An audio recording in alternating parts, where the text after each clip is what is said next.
Hi friends, welcome to our YouTube channel. Friends, ఇక్కడ వీడియోలో మీరు ఒనిడా టీవీ కిట్ చూస్తున్నారు కదా. మనం ఈ వీడియో దీన్ని ప్రాక్టికల్గా అయితే రిపేర్ చేద్దాం ఫ్రెండ్స్, ఓకేనా. ఆల్రెడీ మనకి టీవీ రిపేర్ కోర్సులో నేను కంప్లీట్గా ఏ ప్రాబ్లంకి ఏ విధంగా సొల్యూషన్ చేయాలి ఏంటి అని చెప్పాను కదా. నేను డైరెక్ట్గా ఇప్పుడు ఈ వీడియోలో అయితే మీకు ప్రాక్టికల్గా నేను లైవ్లో చేస్తూ మీకు చెప్తూ ఎక్స్ప్లెయిన్ చేస్తాను ఫ్రెండ్స్, ఓకేనా. స్కిప్ చేయకుండా చూడడానికి ట్రై చేయండి. అండ్ మనకి దీంట్లో వచ్చిన ప్రాబ్లం ఏంటి అనేది మీరు ఇక్కడ చూసుకున్నట్లయితే పవర్ సప్లై రిలేటెడ్ అయితే మనకి ఇక్కడ ఫ్యూజ్ అయితే బ్లాస్ట్ అయిపోవడం జరిగింది. ఇక్కడ మీరు చూడొచ్చు, మనకి ఫ్యూజ్ అనేది కంప్లీట్గా అయితే బ్లాస్ట్ అయిపోవడం జరిగింది, ఓకేనా. ఫ్యూజ్ అనేది పోయింది అని అంటే మనకి ఆటోమేటిక్గా పవర్ సప్లై అనేది షార్ట్ అయినా ఉండాలి, లేదు అని అంటే ఓవర్లోడ్ వల్లనే పోయి ఉండాలి. బట్ మ్యాక్సిమం కేసెస్లో కట్ అవుతుంది. బట్ మనకి ఇక్కడ బ్లాస్ట్ అయింది, సో మనకి పవర్ సప్లై అనేది షార్ట్ ఉందని చెప్పేసి అయితే అర్థం. మరి ఎక్కడ షార్ట్ అయింది, మనకి పవర్ సప్లైలో కాంపోనెంట్స్ అనేది ఏ విధంగా చెక్ చేయాలి ఏంటి అనేది ప్రాక్టికల్గా చూద్దాం ఇప్పుడు, ఓకేనా. ఇంకా మన ఛానల్ని సబ్స్క్రైబ్ చేయకుండా చూస్తున్న వాళ్ళు ఎవరైనా ఉన్నట్లయితే సబ్స్క్రైబ్ చేసుకొని డైలీ అయితే ఫాలో అవుతుండండి ఫ్రెండ్స్. ఇక్కడ మీరు చూస్తున్నట్లయితే నేను బోర్డ్ని రివర్స్ చేసి ఇక్కడ మల్టీమీటర్ని బజర్ అనేది అయితే సెట్ చేసుకోవడం జరిగింది, ఓకేనా. మనకి షార్టింగ్ అనేది చెక్ చేయాలి కాబట్టి నేను బజర్ అనేది సెట్ చేసుకున్నాను. ఇక్కడ మీరు చూసుకున్నట్లయితే మనకి సౌండ్ అయితే వస్తుంది చూడండి, ఓకేనా. ఇప్పుడు మనం 1 by 1 కాంపోనెంట్స్ అనేది చెక్ చేద్దాం. ఫస్ట్ మనకి ఫ్యూజ్ ప్లేస్ అయితే ఇది, మనకి ఇక్కడ సింబల్ చూస్తున్నారు కదా మీరు, ఇది మనకి ఫ్యూజ్ అనేది ఆల్రెడీ బ్లాస్ట్ అయితే అయిపోయింది. సో మనకి కంటిన్యూటీ అనేది రాదు. ఇక్కడ మీరు చూడొచ్చు మల్టీమీటర్లో మనకి ఎటువంటి కంటిన్యూటీ అనేది షో అవ్వట్లేదు. ఇప్పుడు మనకి ప్రాబ్లం అనేది ఎక్కడొచ్చింది అనేది 1 by 1 పార్ట్స్ అనేది మనం టెస్ట్ చేసుకుంటూ వెళ్దాం, ఓకేనా.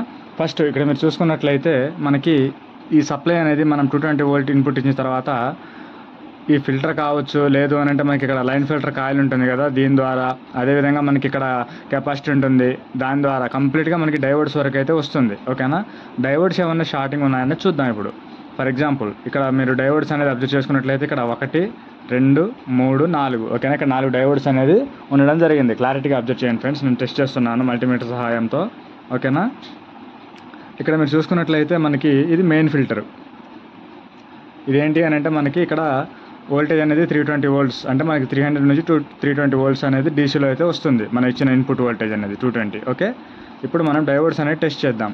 మనకి ఇది ప్లస్ పాయింట్, ఓకేనా. సో మనకి ఇక్కడ డైవర్డ్స్ అనేది 2 ప్లస్కి అయితే అవుట్పుట్ అనేది ఫిల్టర్కి అయితే కనెక్ట్ అయి ఉండడం జరిగింది. ఇక్కడ మీరు చూస్తున్నారు కదా ట్రాకు, ఓకేనా. నెక్స్ట్ మైనస్, మనకి ఈ ట్రాక్ వచ్చేసి మైనస్, ఇక్కడ 2 మైనస్ అనేది డైవర్డ్స్ ద్వారా మనకి ఇక్కడికైతే రావడం జరిగింది. సో ఏసీ నుంచి కన్వర్ట్ అయ్యి డీసీలోకి ఇక్కడ ఫిల్టర్ వరకు అయితే రీచ్ అయింది. ఇప్పుడు మనం వీటి దగ్గర షార్టింగ్ అనేది చూద్దాం. ఇక్కడ మీరు చూసుకున్నట్లయితే నేను ఫస్ట్ డైవర్డ్ దగ్గర చెక్ చేస్తున్నాను. సో ఇక్కడ మీరు చూడొచ్చు ఫ్రెండ్స్, మనకి ఎటువంటి షార్టింగ్ అనేది లేదు, డైవర్డ్ అనేది ఓకే ఉంది, ఓకే. నెక్స్ట్ ఇంకొక డైవర్డ్, సో ఇది కూడా మనకి ఓకే అయితే ఉండడం జరిగింది, ఓకేనా. నెక్స్ట్ ఇంకొక డైవర్డ్, మొత్తం 4 అయితే ఉండడం జరుగుతుంది. చూస్తున్నారు కదా, మనకి ఇది కూడా బాగానే అయితే షో అవుతుంది, మనకి షార్టింగ్ సౌండ్ అనేది రావట్లేదు మీటర్లో, ఓకేనా. మనకి డయోడ్స్ అనేది బాగానే షో అవుతున్నాయి, అంటే మనకి బాగున్నట్టు అర్థమవుతున్నాయి. ఇప్పుడు ఒకసారి మనం మేల్ ఫిల్టర్ దగ్గర కూడా కంటిన్యూ అనేది చెక్ చేద్దాం. సో ఇక్కడ మీరు అబ్జర్వ్ చేయండి, మనకి మెయిన్ ఫిల్టర్ దగ్గర నేను ప్రాప్స్ అనేది టచ్ చేసినప్పుడు మాత్రం మనకి బజర్లో సౌండ్ అనేది వస్తుంది, ఓకే. మనకి ఇక్కడ షార్టింగ్ అనేది చూపిస్తుంది. మనకి ఇక్కడ ఈ ప్లేస్లో షార్టింగ్ అనేది అవ్వడం వల్ల ఫ్యూజ్ అనేది కొట్టేసింది. మరి ఈ షార్టింగ్ అనేది మెయిన్ ఫిల్టర్ వల్ల అయిందా, లేకపోతే మనకి ఫిల్టర్ తర్వాత ఏదైనా షార్టింగ్ ఉందా అనేది చూద్దాం. అంతకన్నా ముందు మనం పవర్ సప్లై గురించి మాట్లాడుకుంటే మనకి ఇది ఎస్టీఆర్ బేస్డ్ పవర్ సప్లై, ఓకేనా. మనకి ట్రాన్సిస్టర్ బేస్డ్ ఉంటుంది, మోస్ఫెట్ బేస్డ్ ఉంటుంది. అయితే మనకి ఇది వచ్చేసి ఎస్టీఆర్ బేస్డ్ పవర్ సప్లై. మరి ఇందులో ఏ కాంపోనెంట్ షార్ట్ అయి ఉంటుంది అనేది ఇప్పుడు మనం చూద్దాం. నేను డైరెక్ట్గా చెప్పాలి అనుకుంటే మీకు సింపుల్గా ఇక్కడ షార్టింగ్ అనేది ఉంది కాబట్టి మనకి మెయిన్ ఫిల్టర్ దగ్గర జనరల్గా మనం ఈ ట్రాక్ అనేది రిమూవ్ చేసేసినా లేకపోతే డిస్కనెక్ట్ చేసేసినా మనకి ఇక్కడ అర్థమైపోతుంది. ఒకవేళ డైరెక్ట్గా మెయిన్ ఫిల్టర్ షార్ట్ అయ్యే అవకాశం ఉన్నట్లయితే మనం ట్రాక్ కట్ చేసినా సరే మనకి ఇక్కడ షార్టింగ్ అనేది షో అవుతుంది, ఓకేనా. అయితే మనకి ఈ ఎక్కువ కేసెస్లో మనకి ఎస్టీఆర్ షార్ట్ అయ్యే అవకాశం ఉండొచ్చు, లేదు అని అంటే మనకి ఎస్టీఆర్ చుట్టుపక్కల ఉన్న కాంపోనెంట్స్ డైవర్డ్ కావచ్చు, ఇక్కడ కెపాసిటర్స్ కావచ్చు, ఏదైనా సరే షార్ట్ అయ్యే అవకాశం అయితే ఉండొచ్చు. మరి మనం 1 by 1 అనేది చెక్ చేసుకుంటూ వెళ్దాం. ఫర్ ఎగ్జాంపుల్ ఇక్కడ మీరు చూసుకున్నట్లయితే ఇక్కడ డైవర్డ్ అయితే కనిపిస్తుంది. ఇక్కడ నేను డైవర్డ్ అనేది చెక్ చేస్తున్నాను, ఓకేనా. ఇవన్నీ బాగానే ఉండడం జరుగుతుంది. ఇవన్నీ మనకి మెయిన్గా ఎక్కువగా ఎస్టీఆర్ అవకాశం అయితే ఉంటుంది షార్ట్ అవ్వడానికి. ఎందుకు అని అంటే మనం రీసెంట్ కిట్స్లలో కూడా చేసిన వాటిలో ప్రకారం అయితే మనం నార్మల్గా ఇంతకుముందు వీడియోస్ కూడా అప్లోడ్ చేయడం జరిగింది నేను మన ఎస్టీఆర్ పవర్ సప్లై దాంట్లో. ఎస్టీఆర్స్ అనేది షార్ట్ అయ్యే అవకాశం అయితే ఉంటుంది, ఓకేనా. ఎప్పుడైతే మనకి ఎస్టీఆర్ అనేది షార్ట్ అవుతుందో మనకి ఈ ఎస్టీఆర్కి వచ్చేసి ఈ కెపాసిటీ దగ్గర నుంచి వచ్చే ప్లస్ మైనస్ 2 అనేది వెళ్తాయి. ఫర్ ఎగ్జాంపుల్ నేను ఇక్కడ కంటిన్యూటీ చెక్ చేసి చూపిస్తున్నాను చూడండి, ఇది మైనస్ కదా. ఇక్కడ నుంచి ఈ ట్రాక్ అనేది మీరు ఇక్కడ అబ్జర్వ్ చేసుకున్నట్లయితే మనకి ఇక్కడ నుంచి డైరెక్ట్గా ఇక్కడ చూస్తున్నారు కదా, మనకి ఎస్టీఆర్ దగ్గరికి అయితే వచ్చింది. ఓకే, నెక్స్ట్ ఇక్కడ నేను ప్లస్ అనేది చూస్తున్నాను. ఈ ప్లస్ కూడా ఇక్కడ మీరు అబ్జర్వ్ చేసుకున్నట్లయితే మనకి ఇక్కడ జంపర్ ఇక్కడ నుంచి మనకి ఇక్కడ ఈ ప్లేస్లోకి అయితే రావడం జరిగింది.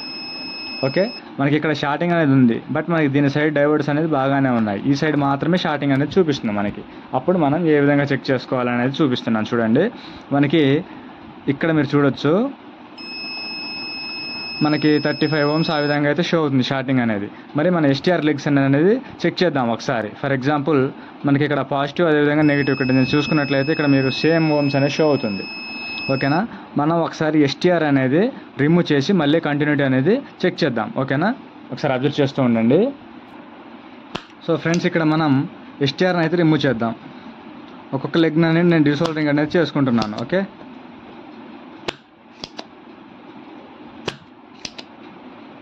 ఈ విధంగా డిసోల్డరింగ్ సహాయంతో నేను కంప్లీట్గా ఎస్టీఆర్ అనేది ఓపెన్ చేస్తున్నాను ఫ్రెండ్స్. ఇక్కడ ఎస్టీఆర్ అనేది నేను హీట్ సింక్తో సహా అయితే రిమూవ్ చేసుకోవడం జరిగింది ఫ్రెండ్స్. ఇక్కడ మీరు చూసుకున్నట్లయితే మనం ఎస్టీఆర్ అనేది రిమూవ్ చేశాం కదా. ఇప్పుడు మళ్ళీ ఒకసారి మనం కంటిన్యూటీ అనేది చెక్ చేద్దాం. మళ్ళీ మనకు అదేవిధంగా షార్టింగ్ అనేది చూపిస్తుందా లేదా, మనకి ఎస్టీఆర్ అనేది రిమూవ్ చేసిన తర్వాత ఓకే అయిందా అనేది అయితే మనకైతే కన్ఫర్మ్ అవుతుంది. ఓకేనా, నేను మళ్ళీ ఇక్కడ మల్టీమీటర్ని బజర్ రేంజ్లో అయితే సెట్ చేసుకోవడం జరిగింది. ఇక్కడ మీరు చూడొచ్చు, నేను ఇక్కడ టచ్ చేసినప్పుడు సౌండ్ వస్తుంది కదా. మళ్ళీ మనం ఇక్కడ మెయిన్ ఫిల్టర్ దగ్గర షార్టింగ్ అనేది చెక్ చేద్దాం. ఇక్కడ మీరు అబ్జర్వ్ చేయొచ్చు ఫ్రెండ్స్, మనకి షార్టింగ్ అనేది రిమూవ్ అయిపోయింది. ఓకే, ఇక్కడ మెయిన్ ఫిల్టర్ దగ్గర మనకి షార్టింగ్ అనేది రిమూవ్ అయిపోయింది. అంటే మనకి ఎస్టీఆర్ అనేది షార్ట్ అయితే అయిపోవడం జరిగింది. మనం ఒకసారి డైరెక్ట్గా ఎస్టీఆర్ని అయితే టెస్ట్ చేద్దాం. ఓకేనా, ఇక్కడ మీరు చూసుకున్నట్లయితే నేను ఇక్కడ లెగ్స్ని టచ్ చేస్తున్నాను. ఇక్కడ మీరు చూడొచ్చు, మనకి షార్టింగ్ అనేది సౌండ్ అయితే వస్తుంది. ఓకే, అబ్జర్వ్ చేస్తున్నారు కదా, మనకి ఎస్టీఆర్ అనేది షార్టింగ్ సౌండ్ అనేది రావడం జరుగుతుంది. మనకి ఈ ఎస్టీఆర్ అనేది రిప్లేస్ చేసి మనం మళ్ళీ ఒకసారి చూద్దాం ఫ్రెండ్స్. మనకి దీని నెంబర్ వచ్చేసి 8656. ఓకేనా, సేమ్ ఎస్టీఆర్ అనేది మనం రిప్లేస్ చేసి చూద్దాం ఫ్రెండ్స్. ఇక్కడ మీరు అబ్జర్వ్ చేసుకున్నట్లయితే నేను సేమ్ నెంబర్ ఎస్టీఆర్ అనేది తీసుకోవడం జరిగింది, 8656. ఓకేనా, నేను ఇక్కడ ఈ పాత ఎస్టీఆర్ ఉంటుంది కదా హీట్ సింక్ మీద, దీన్ని అయితే ఓపెన్ చేసేసి నేను ఈ ప్లేస్లో ఈ ఎస్టీఆర్ అనేది ఇన్స్టాల్ చేస్తాను ఫ్రెండ్స్. ఓకేనా, ఒకసారి నేను ఈ ఎస్టీఆర్ని కూడా మీకు ఒకసారి కంటిన్యూటీ అనేది చెక్ చేసి చూపిస్తాను. మనకి ఇంత ఆ ఎస్టీఆర్కి అయితే షార్టింగ్ సౌండ్ వచ్చింది కదా, షార్ట్ అయిపోయింది. నేను దీన్ని కూడా చెక్ చేసి చూపిస్తాను చూడండి. మనకి ఇక్కడ ఎటువంటి షార్టింగ్ సౌండ్ అనేది రావట్లేదు. ఓకే, మనకి దీని అర్థం ఏంటి అని అంటే మనకి ఎస్టీఆర్ అనేది ఓకే ఉంది. అయితే ఈ ఎస్టీఆర్ అనేది నేను హీట్ సింక్కి ఫిట్ చేసే ముందు మనకి కింద థర్మల్ పేస్ట్ ఉంటుంది, అదైతే అప్లై చేస్తాను. ఇక్కడ పాత ఎస్టీఆర్ అనేది రిమూవ్ చేసేసి నేను ఇంకో ఎస్టీఆర్ పైన ఈ విధంగా హీట్ సింక్ పేస్ట్ అనేది అప్లై చేసేసి మళ్ళీ హీట్ సింక్ అయితే ఫిట్ చేస్తున్నాను ఫ్రెండ్స్. ఓకేనా, ఇక్కడ చూస్తున్నారు కదా, నేను వేరే ఎస్టీఆర్ అనేది ఫిట్ చేసుకోవడం జరిగింది. మళ్ళీ నేను ఇక్కడ బోర్డులో కనెక్ట్ చేసేసి సోల్డరింగ్ అనేది చేస్తాను ఫ్రెండ్స్. సో ఇప్పుడు మనం సోల్డరింగ్ అనేది చేసేసుకున్నట్లయితే మనకి ఎస్టీఆర్ అనేది ఫిక్సింగ్ అనేది అయిపోయినట్టే. ఓకే, మనకి దీనికి సంబంధించి 5 లెగ్గులు అయితే ఉండడం జరుగుతుంది. 5 లెగ్గులకి నేను సోల్డరింగ్ అనేది చేసేస్తున్నాను. ఇక్కడ మీరు అబ్జర్వ్ చేయొచ్చు, ఈ విధంగా నీట్గా సోల్డరింగ్ అనేది చేసేసుకున్నట్లయితే మనకి ఎస్టీఆర్ ఇన్స్టాలేషన్ అనేది కంప్లీట్గా అయిపోయినట్టే. ఇక్కడ మనకి ట్రాక్ అనేది కట్ అవ్వడం వల్ల ఒక కెపాసిటీ లెగ్ అనేది ఈ విధంగా డైరెక్ట్గా పెట్టేసి సోల్డరింగ్ అనేది చేస్తున్నాను ఫ్రెండ్స్ నేను. మనకి ఇక్కడ కెపాసిటీ లెగ్ అనేది డైరెక్ట్గా పెట్టేస్తున్నాను, ఎందుకంటే మనకి అక్కడ ట్రాక్ అనేది కట్ అయిపోవడం జరిగింది. ఓకే, నెక్స్ట్ ఇక్కడ హీట్ సింక్ అనేది కొంచెం గట్టిగా ఉండడానికి నేను వాటి లెగ్స్కి కూడా లైట్గా సోల్డరింగ్ అనేది చేసేస్తున్నాను. ఓకే, ఎస్టీఆర్ ఇన్స్టాలేషన్ అనేది మనకి కంప్లీట్ అయితే అయింది. ఇప్పుడు మనం ఫ్యూజ్ అనేది పోయింది కదా ఆల్రెడీ, మనకి ఆ ఫ్యూజ్కి సంబంధించి పైన నుంచి ఒక చిన్న లీడ్ అనేది వేద్దాం ఫ్రెండ్స్ టెస్టింగ్ కోసం. ఓకేనా, అంతకన్నా ముందు నేను ఒకసారి షార్టింగ్ అనేది మళ్ళీ ఒకసారి చెక్ చేసి చూపిస్తున్నాను చూడండి. ఇక్కడ మీరు చూస్తున్నట్లయితే మల్టీమీటర్లో మనకి ఇక్కడ సౌండ్ అయితే వస్తుంది. ఓకే, ఇక్కడ మీరు చూసుకున్నట్లయితే మళ్ళీ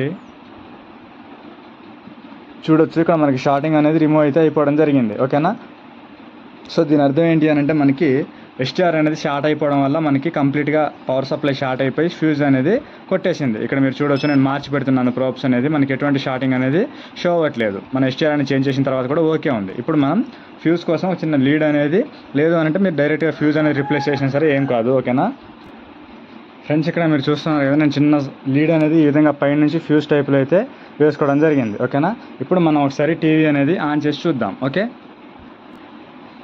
స్విచ్ అనేది ఆన్ చేస్తున్నాను నేను. స్విచ్ అనేది ఆన్ చేయడం జరిగింది ఫ్రెండ్స్. ఇక్కడ మీరు చూడొచ్చు, మనకి లైటింగ్ అనేది వస్తుంది, రెడ్ కలర్ లైట్ అనేది మనకి గ్లో అవుతుంది. ఇక్కడ మీరు చూస్తున్నారు కదా, మనకి కింద షేడ్ అయితే పడుతుంది. ఒకసారి మనం వోల్టేజ్ అనేది చెక్ చేద్దాం.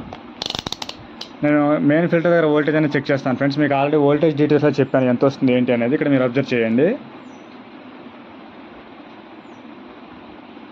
సో ఇక్కడ మీరు చూసుకున్నట్లయితే మనకి 320, 330 అవర్స్ చూస్తున్నారు కదా. మనకి ఇక్కడ వోల్టేజ్ అనేది పర్ఫెక్ట్గా అయితే వస్తుంది. ఇప్పుడు మనం సెకండరీ సైడ్ రావాల్సిన వోల్టేజ్ అనేది చెక్ చేద్దాం, ఓకేనా. నేను సెకండరీ సైడ్ గ్రౌండ్ అనేది వేరే అని చెప్పాను కదా ప్రైమరీ సైడ్తో. అక్కడ ప్లస్ నేను ఇక్కడ మెయిన్ ఇన్పుట్ అనేది చెక్ చేస్తున్నాను. ఇక్కడ మీరు చూడొచ్చు మనకి 119 వోల్ట్స్ అనేది వస్తుంది.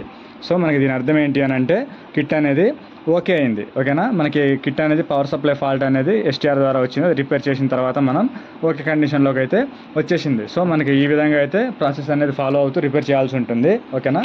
వీడియో నచ్చినట్టయితే లైక్ చేసి సపోర్ట్ చేస్తూ ఉండండి friends. Thank you for watching.